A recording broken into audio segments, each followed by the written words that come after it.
ଆଜ୍ଞା, ମୁଣ୍ଡ ବିନ୍ଧୁଛି, ଅଧ କପାଳି ଡେଉଁଛି। ଏ ସମସ୍ୟା ଗୁଡ଼ାକ ପାଇଁ ଆପଣ ମେଡ଼ିସିନ ଖାଇଲେ କିଛି ସମୟ ପାଇଁ ରିଲାକ୍ସ ହେଇଯିବ, ତାପରେ ପୁଣି ଆସିବ। ତେଣୁ ଆପଣ ପ୍ରତ୍ୟେକ ଦିନ କିଛି ନା କିଛି ଏଇ ଅଷ୍ଟାଙ୍ଗ ଯୋଗରୁ କିଛି ଅଂଶ କରନ୍ତୁ। ଦେଖିବେ ମୁଣ୍ଡ ବ୍ୟଥା ରହିବ ନାହିଁ, ମୁଣ୍ଡରେ ପାଣି ଜମିବ ନାହିଁ, ମୁଣ୍ଡର ଯେକୌଣସି ସମସ୍ୟା ଅଛି ରହିବ ନାହିଁ, ଚୂଳ ଉପୁଡ଼ିବ ନାହିଁ, ମୁଣ୍ଡର ଯେଉଁ ବ୍ରେନ୍ ମ୍ୟାଲେରିଆ, ବ୍ରେନ୍ ଟ୍ୟୁମର ଏସବୁ ହେଉଛି ଆଦୌ ହେବ ନାହିଁ। ତେଣୁ କାହିଁକି ନା ଯେଉଁ ଜାଗା ଉପରେ ଆପଣଙ୍କର ସମସ୍ୟା ବା ରୋଗ ଆସିବ ସେଇ ଜାଗା ଉପରେ ପ୍ରତ୍ୟେକ ଦିନ ଆପଣ 9 ଥର ଲେଖା କରନ୍ତୁ। ଦେଖିବେ କୌଣସି ରୋଗ କି କୌଣସି ଆସିବ ନାହିଁ, ମୁଣ୍ଡ ବ୍ୟଥା ହେବ ନାହିଁ। ଆଖି ପତା ଉପରେ ଯେଉଁ ବିନ୍ଧା ହେଉଥିବା, ଦରଜ ହେଉଥିବା, ଛଟ ଛଟ ହେଇକି ସବୁ ପ୍ରକାର ଯନ୍ତ୍ରଣା ହେଉଥିବା ସେଗୁଡ଼ାକ ଆଦୌ ହେବ ନାହିଁ। ଦେଖନ୍ତୁ, ପ୍ରଥମେ ଆଗରୁ ମୁଁ କହିଛି ଏ ମଙ୍କି ମୁଦ୍ରା ନିଶ୍ଚିତ କରିବେ। ମଙ୍କି ମୁଦ୍ରା ପରେ ଆପଣ ଦେଖନ୍ତୁ ହାତ ଆଙ୍ଗୁଳି ଦୁଇଟାକୁ ନେଇକି ଏଇଠି ଏଇ ଜାଗା ପରେ ଧୀରେ ଧୀରେ ଜୋର ଘଷିବେ ନାହିଁ, କାରଣ ଏ ଜାଗା ପୁଣି ଘା ହେଇଯିବ, ଭାରି ସମସ୍ୟା ହେବ। ଦେଖନ୍ତୁ 9 ଥର ଲେଖା କରିବେ।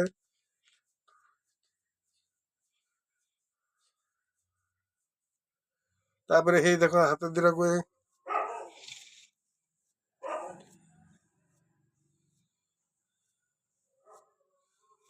ତାପରେ ହାତ ଦିଟାକୁ ଏରକମ ରଖିକି ଏଇ ଜାଗା ଉପରେ ଉପରକୁ ତଳୁ କରିବେ। ତାପରେ ଏଇ ହାତ ଦିଟାକୁ ଠିକ ଏଇ ଜାଗା ଉପରେ ରଖିକି ପ୍ରେସର ଦେବେ, ବେଶୀ ଜୋର ଦେବେନି, ଆପଣ ସହିଲା ଭଳିଆ। ତାପରେ ଆଙ୍ଗୁଳିକି ଭର୍ତ୍ତି କରିକି ଠିକ ଏଇ ଜାଗା ଉପରେ ରଖିବେ। ରଖିକି ଦେଖନ୍ତୁ ଏପଟକୁ ଟାଣିବେ, ଏପଟକୁ ଟାଣିବେ, ସାମ୍ନାକୁ ଏମିତି କରିବେ।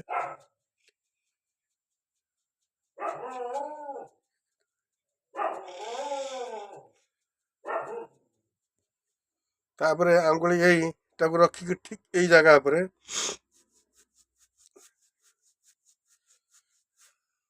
ତାପରେ ଏଇ ଧୁକୁ ଧୁକି ଉପରେ କି ଠିକ ସେଇ ରକମ 9 ଥର କରିବେ ତଳକୁ ଉପରକୁ। ତାପରେ ସେ ଦେଖନ୍ତୁ ଏଇଟାକୁ